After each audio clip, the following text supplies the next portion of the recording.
24 अक्टूबर 1929 इस दिन को ब्लैक थर्सडे कहा जाता है। पर ऐसा क्यों? ऐसा क्या हुआ था इस दिन? आइए जानने की कोशिश करते हैं। इस दिन यूएसए में आया था द ग्रेट डिप्रेशन, जो कि इतिहास में दर्ज आज तक की सबसे बड़ी महामंदी थी। वैसे तो ये रिसेशन यूएसए में आया था, पर इसका इफेक्ट वर्ल्ड की कई सारी इकोनॉमीज़ पर पड़ा।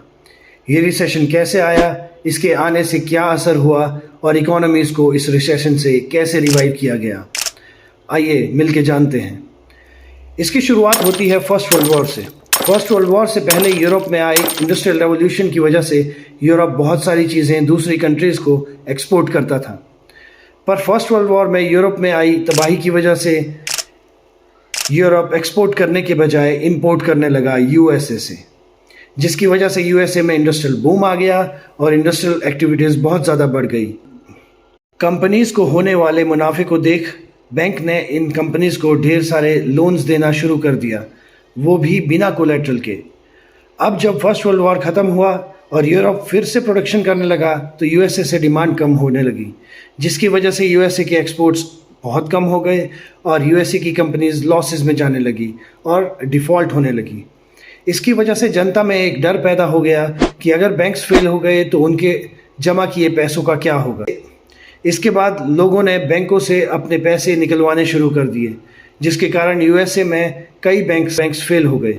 अमेरिकन मार्केट में डिमांड बिल्कुल कम हो गई और बहुत ज़्यादा अनएम्प्लॉयमेंट आ गई। और क्योंकि अमेरिकन इकोनॉमी कई दूसरी इकोनॉमीज़ के साथ भी इंटरलिंक्ड थी, तो इसका असर कई और इकोनॉमीज़ पर भी पड़ा। ये सब 1920s में हो रहा था और फाइनली 24 अक्टूबर 1929 को अमेरिका की वॉल स्ट्रीट स्टॉक एक्सचेंज बुरी तरह से क्रैश हुई और इस दिन था थर्सडे। इसीलिए इस दिन को ब्लैक थर्सडे कहा जाने लगा। अब बात करते हैं इकोनॉमीज़ के रिवाइवल की। 1929 से 1933 तक बहुत सारे मेजर्स लिए गए, बट इकोनॉमी रिवाइव नहीं हो पाई। 1933 में अमेरिका के प्रेसिडेंट बने फ्रैंकलिन डी रूजवेल्ट, जिन्होंने एक नया प्रोग्राम लॉन्च किया जिसका नाम था न्यू डील, जिससे यूएसए में कई सारे रिफॉर्म्स लाए गए जो कि मददगार साबित हुए इकोनॉमी को रिवाइव करने में। और फाइनली 1939 आते आते यूएसए की इकोनॉमी इस ग्रेट डिप्रेशन से बाहर आने में कामयाब हुई। न्यू डील में मेन फोकस था रिलीफ, रिफॉर्म और रिकवरी, इन तीन चीज़ों पर। लोगों को लगता था कि अगर वो बैंक में पैसा जमा कराएंगे और अगर बैंक डूब जाएंगे तो उनका पैसा भी डूब जाएगा। इसके लिए सरकार ने फेडरल डिपॉजिट इंश्योरेंस कॉर्पोरेशन बनाई। सरकार ने कहा कि ये कॉर्पोरेशन आपको आपके जमा कराए पैसों के बदले में इंश्योरेंस देगी, ताकि अगर बैंक्स डूब भी जाएं तो भी आपका पैसा ना डूबे, जिसकी वजह से लोगों में बैंक पर फिर से भरोसा जागा और लोग बैंक्स में पैसा डिपॉजिट करने लगे। बैंकिंग में बहुत सारे रिफॉर्म्स लाए गए, जैसे कि बैंक्स पर रोक लगाई गई कि वो अपना पैसा स्टॉक एक्सचेंज में या स्टॉक मार्केट में इन्वेस्ट नहीं कर सकते, ताकि अगर स्टॉक मार्केट फेल भी हो जाए तो भी बैंक्स फेल ना हो। अनएम्प्लॉयमेंट को टैकल करने के लिए सरकार ने सिविल कॉर्पोरेशन कॉर्प्स को इस्टेब्लिश किया। इनका काम था अनएम्प्लॉयड लोगों को लो वेजेस एम्प्लॉयमेंट देने का, ताकि लोगों के पास कुछ पैसा आए और वो मार्केट जाएं और ख़रीदारी करें, जिससे डिमांड बढ़े और कंपनीज रिवाइव हो उन डिमांड्स को फुलफिल करने के लिए।